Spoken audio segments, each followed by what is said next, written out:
Prendre en main votre vie, changer de train-train, ça fait longtemps que vous en rêvez. Et puis les années passent, défilent à une vitesse grand V, on regarde le compteur et là paf, on a 30 ans, 40 ans, 50 ans, 60. Bref, on se rend compte qu'on a vieilli, oui, mais on a mûri aussi. Vous vous sentez aujourd'hui bloqué dans votre ascension professionnelle. Vous êtes un entrepreneur surmotivé à l'idée de montrer votre propre business. Vous en avez ras-le-bol d'être sous-rémunéré ou vous manquez même de reconnaissance au travail. Si vous êtes branché sur ce podcast, c'est que c'est le bon moment pour changer de métier, pour changer de vie. Vous écoutez Cocktail Gagnant, le podcast de la chaîne de fitness L'Orange Bleu qui va peut-être changer votre vie. Merci de nous suivre sur toutes les plateformes, Spotify, Deezer, l'appli Podcast Apple ou encore YouTube. Très bonne écoute! Et si vous envisagez de devenir gérant de salle de sport, une question est primordiale. La formation des équipes qui vont m'entourer dans cette nouvelle aventure. Même si le recrutement des coachs sportifs qui accompagneront tes adhérents est appuyé par le réseau, quelles formations auront-ils suivi ou encore comment puis-je toujours moi-même les former? Eh bien pour répondre à ces questions, je suis aujourd'hui avec Anna Loisio. Bonjour Anne. Bonjour. Tu es la directrice de l'ENCP. ENCP voulant dire École nationale de la culture physique. Déjà, est-ce que tu peux nous présenter cette école? Oui, donc l'ENCP c'est un organisme de formation qui a 3 expertises. La première expertise c'est de former des jeunes au diplôme d'éducateur sportif qui s'appelle le BPGEPS. La deuxième expertise, c'est d'accompagner ces jeunes coachs lorsqu'ils rentrent dans le milieu du travail et de pouvoir les accompagner tout au long de leur carrière. Et la troisième expertise, c'est de pouvoir diffuser du contenu à tous les passionnés de fitness, notamment sur des questions diverses autour des métiers de la remise en forme. Il n'y a pas d'âge finalement pour se faire former par le NCP? Non, pas du tout. Alors il faut avoir quand même un âge minimum, mais après il n'y a pas d'âge maximum. Ok, en premier lieu, donc tu le disais, il s'agit de former des éducateurs sportifs, les éducateurs sportifs de demain. Exactement, ce sont les éducateurs sportifs de demain, ceux qui vous accompagneront dans les salles de fitness, mais c'est aussi des futurs managers, des futurs géants de salles, ce sont les futurs professionnels du secteur. Certains éducateurs sportifs vont d'ailleurs devenir responsables de clubs et même gérants de clubs. Tout à fait. C'est notre ambition, c'est de pouvoir mener un jeune du diplôme jusqu'à devenir entrepreneur et de pouvoir développer son entreprise dans ce secteur d'activité. Alors cette formation, elle est dispensée de quelle manière? C'est quoi le rythme? Alors nous, on a un rythme d'alternance, donc c'est-à-dire soit via l'apprentissage, soit via la formation en stage classique.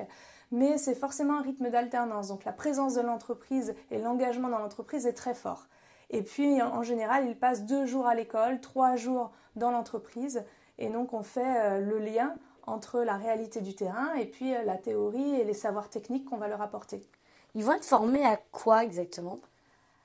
Alors il y a plusieurs matières et plusieurs compétences, puisque là on parle de compétences métiers.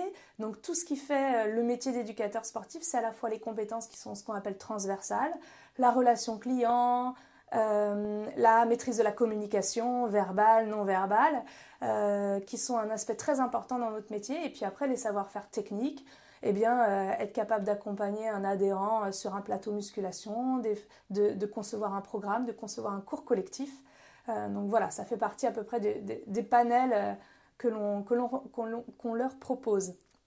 Et pour passer d'éducateur sportif à gérant, il va falloir aussi avoir d'autres compétences qui vont venir s'inclure aussi à toutes ces connaissances. Et ça passe par quel type de formation? Alors là, c'est plutôt de la formation, ce qu'on appelle continue et professionnelle. C'est qu'une fois qu'ils sont diplômés et qu'ils sont rentrés sur le marché du travail, nous, on les accompagne à évoluer dans leur carrière. Donc là, on va leur proposer un certain nombre de formations, on a un catalogue de formations assez large et on va pouvoir les accompagner soit sur les compétences nécessaires pour être encadrant, donc pour animer une équipe fitness, pour aussi être plutôt sur la partie business, sur la partie marketing, ou bien aussi sur la partie communication, sur les réseaux sociaux. Voilà. Il y a un panel de compétences après qui forcément vont venir s'ajouter aux compétences socles du métier. Aujourd'hui, un futur gérant qui veut ouvrir son club ne doit pas forcément être du métier de coach sportif. Non, tout à fait. Un futur gérant, ses compétences à lui, elles sont surtout l'encadrement, le management, le business. Donc il n'a pas besoin d'être éducateur sportif. C'est toujours un plus, mais c'est pas du tout une obligation. Est-ce que certains gérants s'inscrivent pour obtenir un BPGEPS par exemple? Oui, tout à fait. Alors il y en a pour qui c'était le départ. C'était le point de départ, être éducateur sportif et qui ont évolué, on en a parlé tout à l'heure. Mais pour d'autres, c'est aussi une autre façon de mieux maîtriser leur métier et leur champ d'activité. Donc, ils se forment soit sur le BPGEP, soit sur un autre diplôme qu'on appelle le CQP, qui est un tout petit peu plus court. Et ça leur permet d'être en maîtrise totale de leur environnement de travail. Donc, c'est forcément un plus dans leur compréhension, dans leur maîtrise stratégique de leur entreprise. Ça permet aussi de pallier, entre guillemets, aux besoins de la société en tant que telle. Oui, bien sûr. Effectivement, moi, je nous compare souvent des fois à la restauration. C'est toujours plus facile quand on peut donner un coup de main voilà, sur le terrain. Et notre métier est un métier réglementé. Il faut une carte pro. Donc aujourd'hui, si on est gérant et qu'on n'a pas ce diplôme et cette fameuse carte pro, on ne peut pas encadrer de public. Donc, si on veut pouvoir être sur le terrain et proche de nos adhérents, il faut cette fameuse carte pro et donc cette formation complémentaire, elle est idéale. Mais ce n'est pas le choix de tout le monde. Alors, on va juste détailler un petit peu ces formations. Donc, on a bien compris qu'ils peuvent s'adresser aux gérants de clubs, mais aussi à leurs équipes, donc les coachs sportifs ou responsables de clubs. On a parlé notamment du BPGEPS. Le BPGEPS, en quelques mots, c'est quoi ? Alors, le BPGEPS, c'est un diplôme aujourd'hui de l'éducation nationale qui fait partie du champ du sport, donc du ministère de la Jeunesse et des Sports. Donc, c'est une branche aussi de l'éducation nationale. Donc, c'est un champ professionnel et c'est un diplôme d'animateur, d'éducateur sportif. Donc, il y a de nombreux BPGEPS qui existent dans le champ du sport, mais aussi dans le champ du milieu socio-culturel. J'imagine que sans doute vous allez à la piscine et les maîtres nageurs ont des BPGEPS. Si vous prenez des cours de tennis, votre prof a un BPGEPS sur sa spécialité. Et dans le secteur du fitness, il y a un BPGEPS qui s'appelle activité de la forme. Mais quelle est la différence entre le BPGEPS et le diplôme STAPS qu'on connaît tous finalement de nom au moins? STAPS c'est une filière universitaire alors que le BPGEPS c'est une filière professionnelle. C'est-à-dire que quand on fait un BPGEPS, on est formé à un métier et donc les ingénieurs formation identifient des compétences qui correspondent à ce métier. Donc ce sont des compétences, voilà, des groupements de compétences bien précises. C'est le programme de formation du BPGEPS. Pour STAPS, la filière universitaire, on va être sur des compétences bien plus larges qui ne vont pas former à un seul métier, mais peut-être à plusieurs métiers qui seront du champ du sport. Donc on n'est pas du tout sur le même enjeu. Mais il y a des STAPS qui passent en BPGEPS, et il y a des BPGEPS qui retournent en STAPS aussi derrière, puisque c'est plutôt des filières complémentaires. À quel projet du coup professionnel répond la formation BPGEPS ? Alors comme je disais, du coup à un métier, puisqu'il répond vraiment à le métier d'éducateur sportif, l'accompagnement et l'animation de cours collectifs, l'accompagnement et la conception de programmes sportifs pour des adhérents ou pour des clients.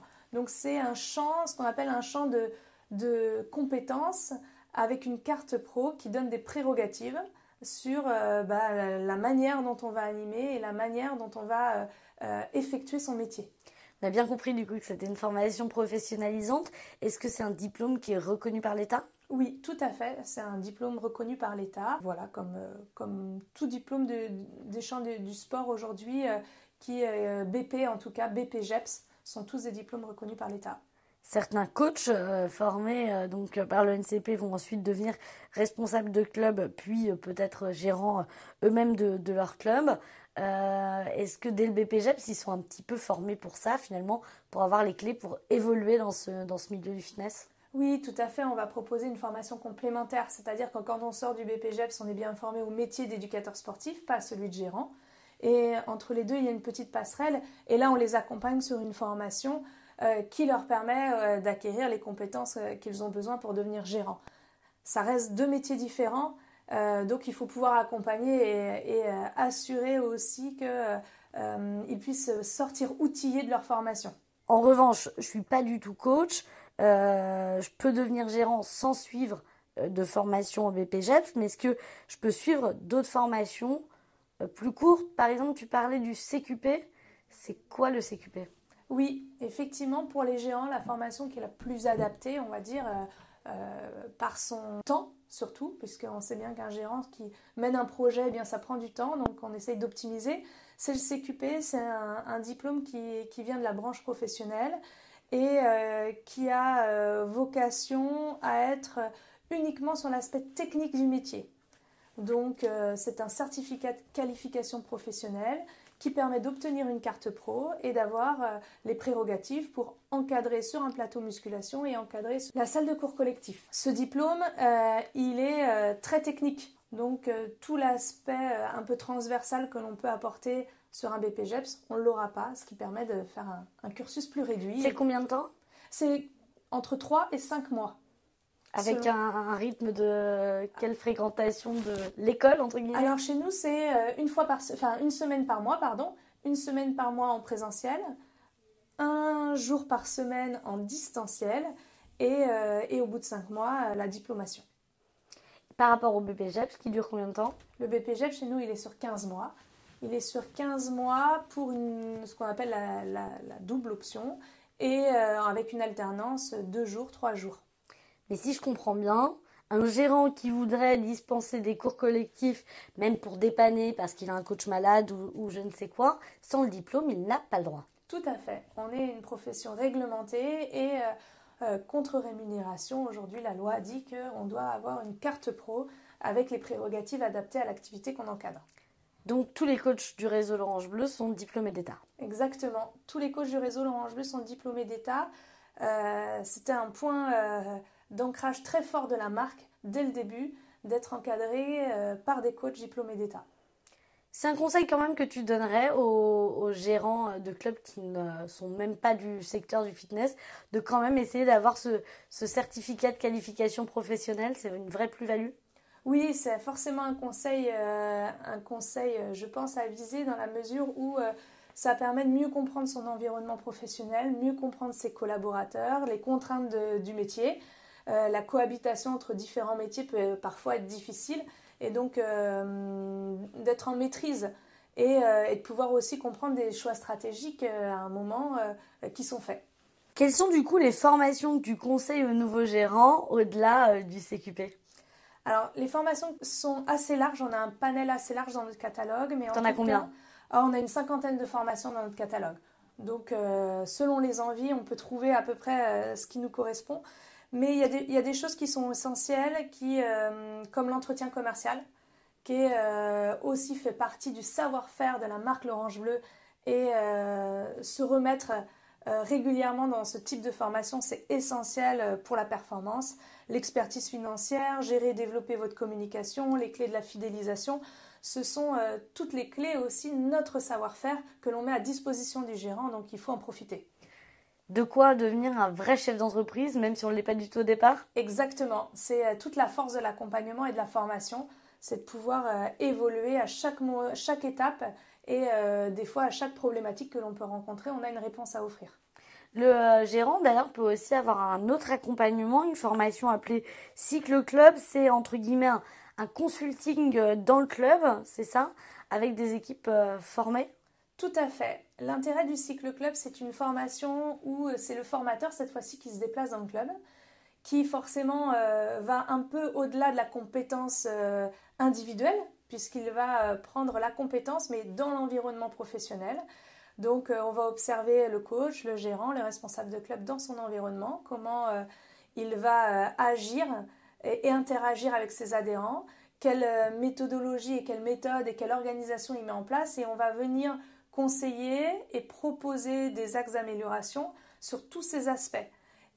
C'est une formation qui fonctionne vraiment bien parce qu'on a beaucoup de résultats puisqu'on amène aussi de la conduite au changement sur les équipes et finalement on a un regard extérieur, donc on se met à la place du client et c'est forcément porteur de bonnes choses pour la suite. Ça dure combien de temps? une semaine. Donc on passe une semaine dans le club de 9h à 21h30 sur les heures d'ouverture du club et on est là à chaque moment pour accompagner les équipes.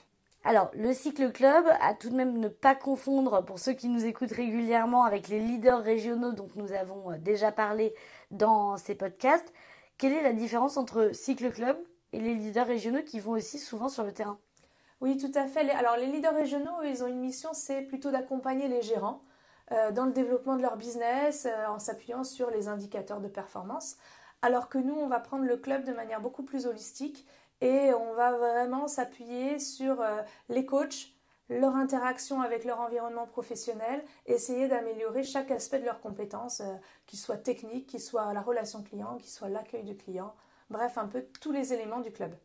Pour les gérants qui recruteraient en dehors de l'ENCP, comment est-ce que vous formez leur coach au concept l'Orange Bleu?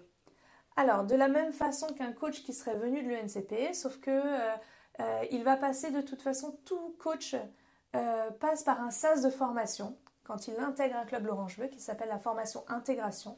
C'est une manière pour la marque de sécuriser l'emploi, à la fois pour l'employeur, mais aussi pour l'employé, en lui donnant toutes les billes avant d'entrer, de démarrer son poste. Puisqu'on sait que c'est des fois difficile d'appréhender un poste de travail. Et donc là, ils ont une formation d'une semaine. Et ensuite, on a des formations IACO qui sont proposées en e-learning et en présentiel, selon l'envie et la possibilité de chacun, tout au long de l'année, et qui leur permettent de pouvoir progresser régulièrement. Alors d'ailleurs, certains coachs peuvent venir de l'Orange Bleu, puisque toute une partie des jeunes, notamment en BPJEPS, tu le disais, sont aussi formés en entreprise et sont donc dans des salles l'Orange Bleu, c'est ça? Oui, tout à fait. Nous, sur nos 350 élèves, on a 40% qui sont formés déjà à l'Orange Bleu en tant qu'apprentis, donc qui maîtrisent un certain nombre d'outils, mais ça n'empêche que ça fait toujours du bien de reformer, puisque pédagogie, c'est aussi la répétition. Donc c'est important de pouvoir aussi les accompagner, même s'ils ont été formés dès le début chez nous. L'Orange Bleu, ce sont aussi 15 cours collectifs qui s'appellent les Yako, Yako Baila, Yako Biking, Yako Up, Yako Pilates, Yako Yoga, etc., etc. Ils sont tous dispensés dans les clubs l'Orange Bleu par des coachs diplômés d'État. Il n'y a pas de cours sur écran. Comment vous formez ces coachs à dispenser ces cours qui sont en plus renouvelés tous les 2 mois? Alors là, il y a la formation de base qui est essentielle pour justement être capable de pouvoir intégrer tout ça tout au long de leur carrière. Et puis il y a la formation spécifique IACO, donc c'est une formation nous qu'on propose en e-learning parce qu'on a des coachs partout en France, donc ça nous permet de pouvoir former à distance sur une première partie, c'est-à-dire la maîtrise de l'activité, la maîtrise de l'essence du concept. Effectivement, on ne parle pas yoga comme on parle baila parce que c'est un vocabulaire un peu différent. Par contre, la compétence de mettre en sécurité un adhérent, ça c'est la même pour tous les IACO. Et il y a un second temps qui est celui de ce qu'on appelle les formations présentielles au IACO, c'est les week-ends, où là les coachs sont formés pendant 2 jours sur les week-ends. Pour certains, ça se passe dans leur club, dans leurs OB, c'est aussi l'occasion de faire des événements dans les clubs. OB, entre guillemets, l'Orange Bleu. Oui, tout à fait, pardon. Donc c'est l'occasion de faire des événements et nos formateurs viennent former les coachs, cette fois-ci en présentiel, pour travailler la technique. Et donc faire progresser les adhérents et pouvoir amener aussi une notion de progression chez tous nos adhérents l'Orange Bleu. Comment vous faites quand il y a un nouveau cours qui sort? C'est ça justement les fameux week-ends IACO? Alors oui, c'est-à-dire que tout le process on le met en œuvre, c'est-à-dire on crée un e-learning spécifique et on recrée un week-end IACO. Et là, c'est souvent l'occasion pour les clubs de faire un lancement de produit et de pouvoir aussi associer à la formation, à la vie du club. Et ça, c'est hyper intéressant puisque c'est un gage de qualité pour nos adhérents de voir que les coachs sont formés au quotidien. Alors, il y a des formations pour beaucoup de choses. Est-ce qu'il y a aussi des formations pour, par exemple, la nutrition, qui est aujourd'hui un point quand même essentiel dans le le parcours sportif quand on veut se remettre en forme en tout cas. Tout à fait. Et on a des parcours nutrition, on en a pour tous les goûts aussi, c'est-à-dire des parcours plus longs, d'autres plus courts, en fonction des compétences et du niveau de chacun. Mais effectivement, on propose des formations en nutrition. En avoir pour tous les goûts en nutrition, c'est idéal. Exactement. Est-ce que les formations sont aussi reconnues par l'État ? Alors, ce sont des formations reconnues par l'État, mais qui ne sont pas diplômantes, qui sont certifiantes. La différence, c'est qu'aujourd'hui, c'est des formations qui vont répondre, par exemple, à Calliope, qui est le certificateur du centre de formation et qui va permettre de pouvoir faire appel à des fonds financés par l'État. Mais par contre, ce ne sont pas des formations qui vont être inscrites au fameux registre national des certifications professionnelles. Donc ça, c'est un peu pompeux, mais ce sont des formations qui sont reconnues parce qu'elles sont finançables par l'État, mais qui ne sont pas diplômantes. Quelles sont les entreprises partenaires ? Alors nos partenaires, ils sont larges, c'est tous les acteurs du fitness, les salles de sport bien évidemment, comme l'Orange Bleu, qui sont un partenaire majeur pour nous, mais il y a aussi les salles de musculation, des salles un peu plus sport santé, type Thalasso ou type intermédiaires médicaux. Ça, ce sont des salles aussi qu'on peut trouver, qui peut prendre des apprentis chez nous. Il y a un bon taux d'employabilité à la sortie de l'école ? Oui, alors il se rapproche de 100%. Pourquoi ? Parce que c'est un métier relativement en tension. Aujourd'hui, le marché du fitness a été très croissant. Et comme je vous le disais, c'est un métier avec une réglementation assez exigeante. Donc le nombre de formés est relativement limité par rapport à la croissance du secteur d'activité. Donc c'est plutôt... il y a une forte employabilité.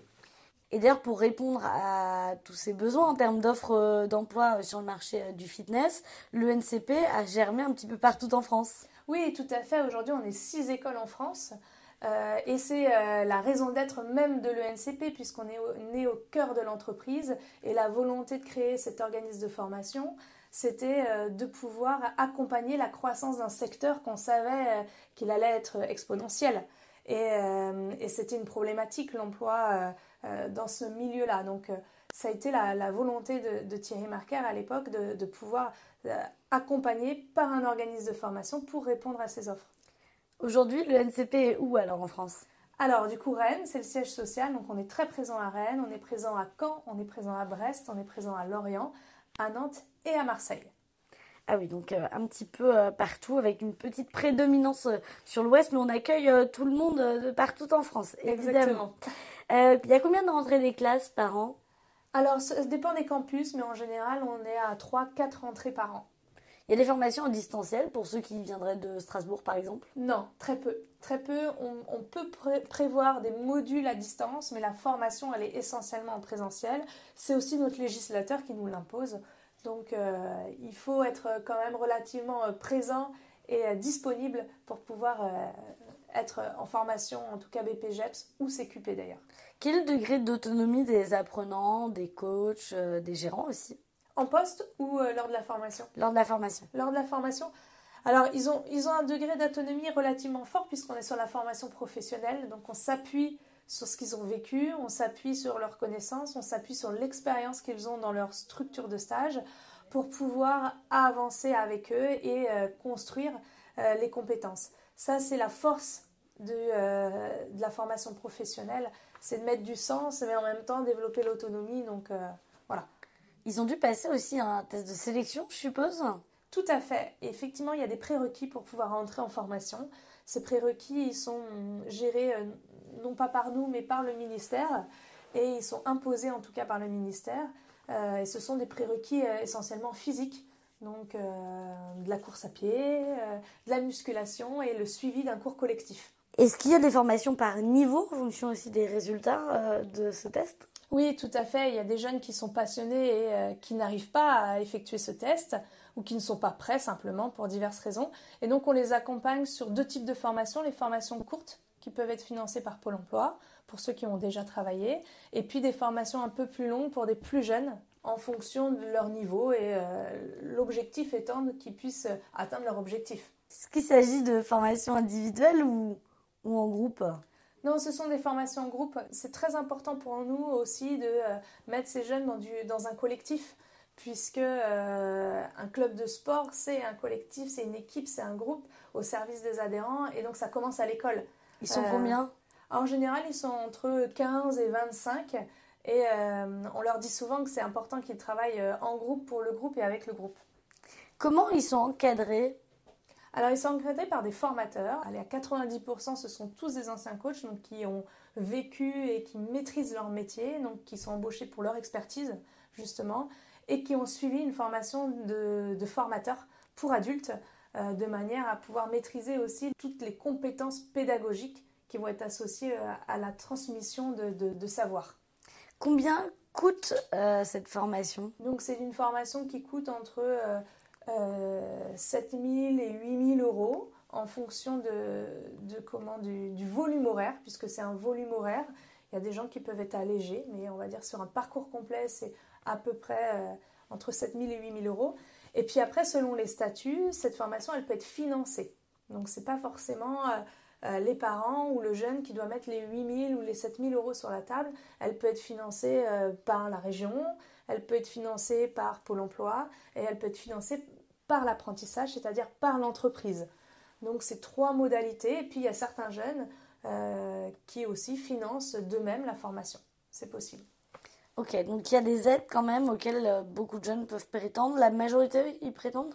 Alors oui, aujourd'hui, avec l'ouverture des CFA, la majorité prétendent à l'apprentissage parce que c'est une force pour l'entreprise de pouvoir former leurs collaborateurs, de pouvoir participer à l'avenir de leur métier, à élever la norme de ce métier-là. Donc c'est aussi l'entreprise qui participe en prenant des apprentis.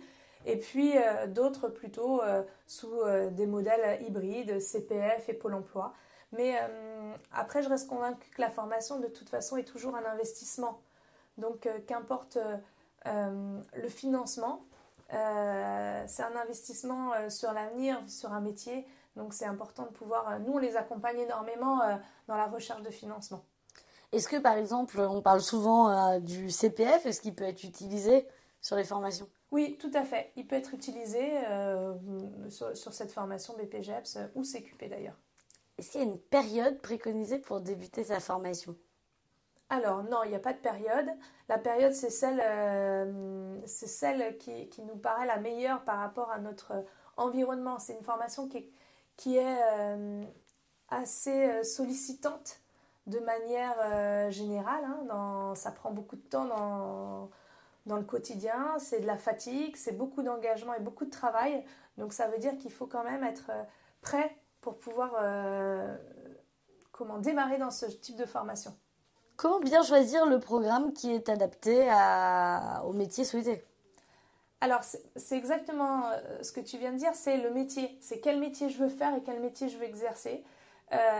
Si je veux encadrer, animer, eh bien, il y a des diplômes qui sont vraiment à l'image, à l'écho de ces compétences-là. Donc, il faut toujours regarder le métier, le référentiel de compétences qui est associé. Et en général, les conseillers formation dans les écoles savent très bien vous guider sur les bonnes formations.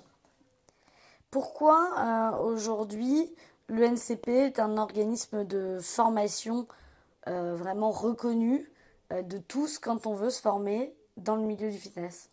Eh bien simplement parce qu'on est les leaders sur ce secteur-là.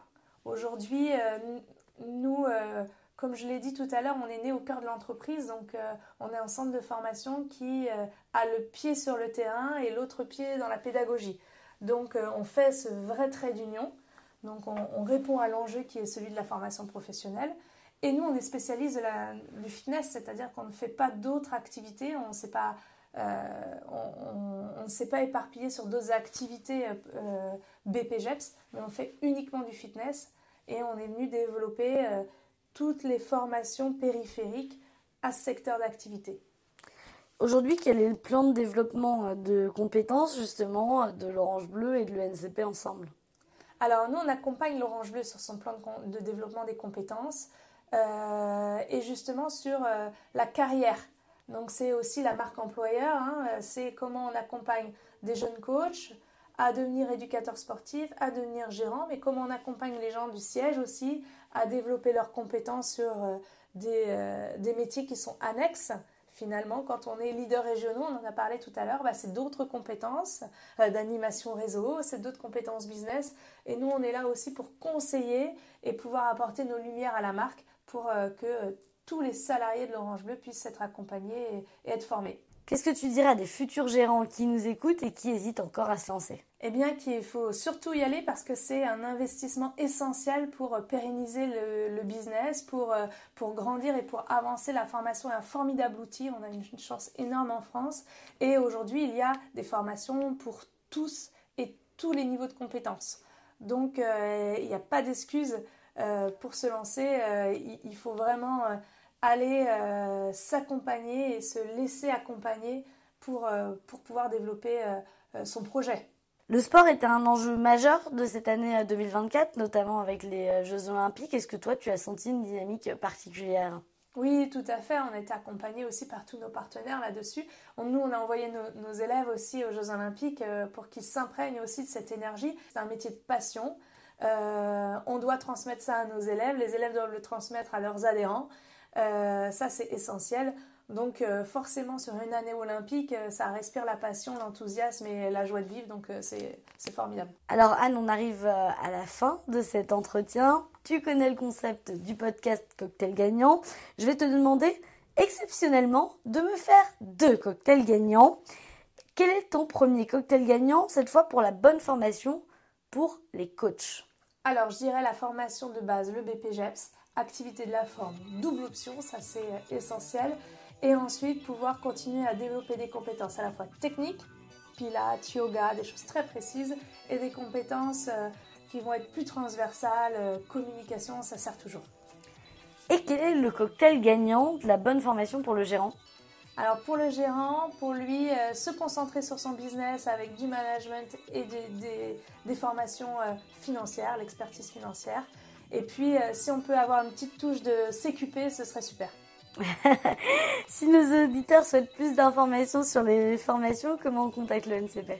Eh bien, via notre site internet, encp.fr. Et par téléphone, on a des conseillers formation qui sont disponibles et qui sont à votre écoute. Pas 24/24, mais quasiment. Toute la journée. En tout cas, voilà. Dans les heures d'ouverture, somme toute classique. Exactement. Merci beaucoup, Anne. Merci à toi. Merci à vous d'avoir écouté ce cocktail gagnant, le podcast qui va peut-être changer votre vie, on l'espère. Pour en tout cas avoir plus d'informations, rendez-vous dans 2 semaines pour un nouvel épisode sur toutes vos plateformes de podcast préférées. Et d'ici là, n'oubliez pas, c'est à vous de réveiller l'entrepreneur qui sommeille en vous.